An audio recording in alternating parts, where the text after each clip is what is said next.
नमस्कार दोस्तों।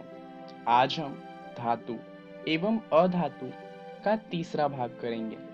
तो चलिए जानते हैं कि इस वीडियो में हम क्या जानने वाले हैं।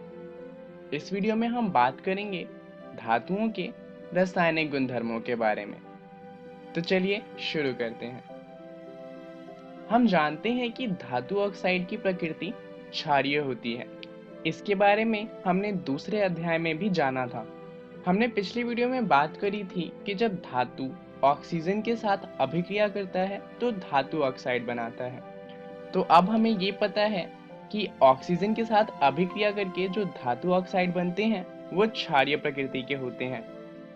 परंतु क्या आप जानते हैं कुछ ऐसे ऑक्साइड भी हैं जैसे कि एल्यूमिनियम ऑक्साइड और जिंक ऑक्साइड।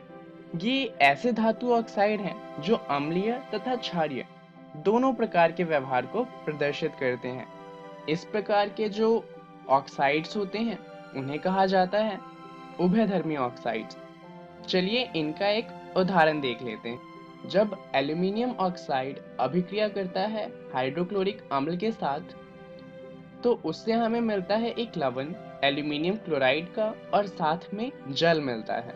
वहीं जब एल्यूमिनियम ऑक्साइड सोडियम हाइड्रोक्साइड के साथ अभिक्रिया करता है जो कि एक क्षारक है तो हमें लवण मिलता है NaAlO2 जिसे हम सोडियम एल्यूमिनेट कहते हैं और साथ में जल मिलता है।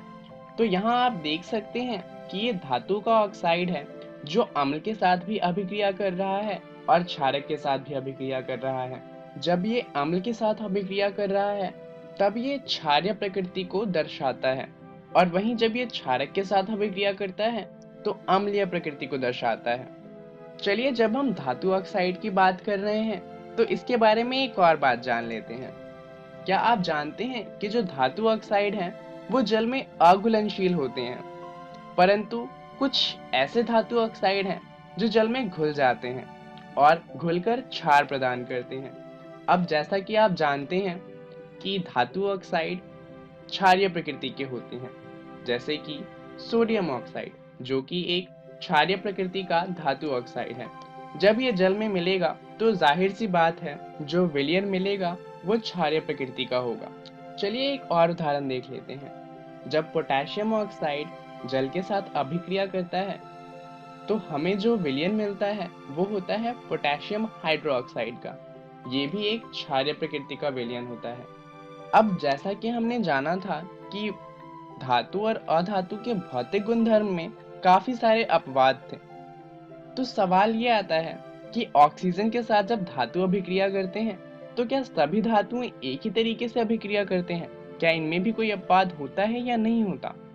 तो इसका जवाब है कि धातु के साथ ऑक्सीजन जब अभिक्रिया करता है तो सभी धातु ऑक्साइड ही प्रदान करते हैं, परंतु जो अभिक्रिया की दर होती है वो समान नहीं होती। अब आप सोच रहे होंगे कि ऐसा कैसे होता है, तो चलिए जान लेते हैं। पोटेशियम और सोडियम की बात करें तो ये बहुत ही ज्यादा अभिक्रियाशील धातु होते हैं। तो अगर हम इन्हें खुली हवा में रखते हैं तो इनमें आग लग जाती है। ये इतनी तेजी से ऑक्सीजन के साथ अभिक्रिया करते हैं।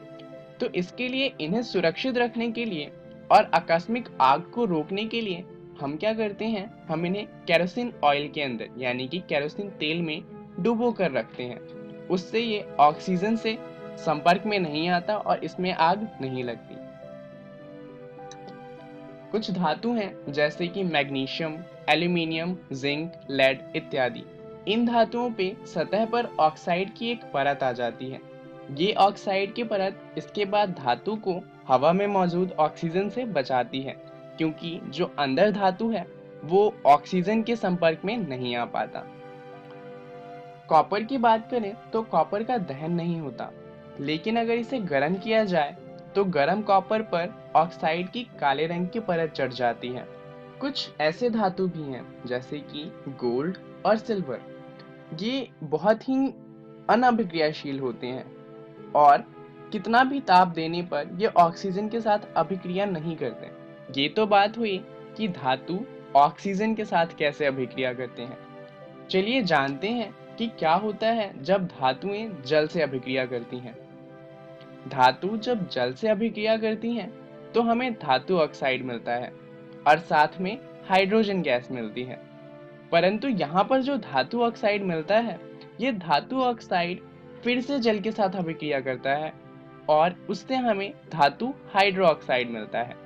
तो देखा जाए तो धातु तो जल से अभिक्रिया करके धातु ऑक्साइड बनाते हैं, परंतु धातु ऑक्साइड अभी भी जल में ही है, तो वो जल से फिर से अभिक्रिया करके धातु हाइड्रो ऑक्साइड बना देता है। चलिए इसका एक उदाहरण देख लेते हैं। जब पोटेशियम जल के साथ अभिक्रिया करता है तो हमें पोटेशियम हाइड्रो ऑक्साइड मिलता है और साथ में हाइड्रोजन गैस मिलती है। चलिए अब जानते हैं कि क्या होता है जब धातुएं अम्लों के साथ अभिक्रिया करती हैं। तो जब धातु किसी तनु अम्ल के साथ अभिक्रिया करती है तो हमें लवण मिलता है और साथ में हाइड्रोजन गैस मिलती है। पर क्या आप जानते हैं कि जब कोई धातु नाइट्रिक अम्ल के साथ प्रतिक्रिया करता है तो हाइड्रोजन गैस विकसित नहीं होती? क्या आप सोच सकते हैं ऐसा क्यों होता होगा? दरअसल नाइट्रिक अम्ल की बात करें तो वो एक बहुत ही मजबूत ऑक्सीकारक है। यह उत्पादित हाइड्रोजन को पानी में बदल देता है और यही कारण है कि हाइड्रोजन गैस विकसित नहीं होती।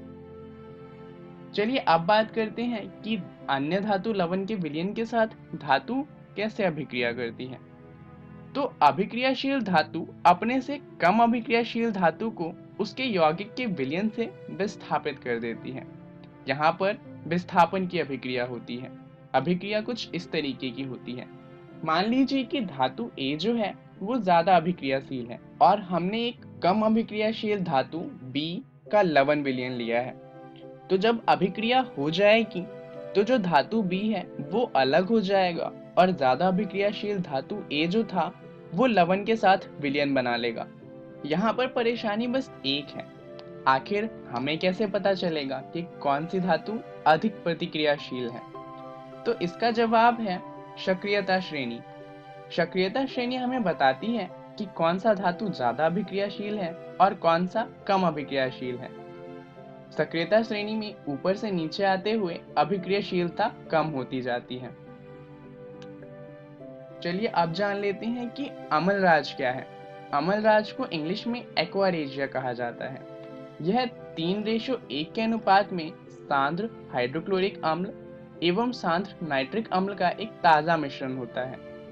क्या आप जानते हैं कि यह गोल्ड तक को गला सकता है, जबकि ये दोनों ही अम्ल अलग अलग गोल्ड को नहीं गला सकते क्योंकि यह अत्यधिक संक्षारक होता है।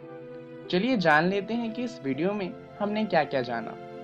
हमने बात करी धातुओं के रासायनिक गुणधर्म के बारे में। धातुओं के रासायनिक गुणधर्मों को और अच्छे से जानने के लिए आप NCERT का धातु एवं अधातु वाला अध्याय पढ़ लीजिएगा। चलिए जान लेते हैं कि अगली वीडियो में हम क्या जानेंगे। अगली वीडियो में हम बात करेंगे कि धातु एवं अधातु आपस में कैसे अभिक्रिया करती हैं। उसके बाद हम आयनिक यौगिक के गुणधर्म को जानेंगे और अंत में बात करेंगे धातुओं की प्राप्ति कैसे होती है इस बारे में। धन्यवाद।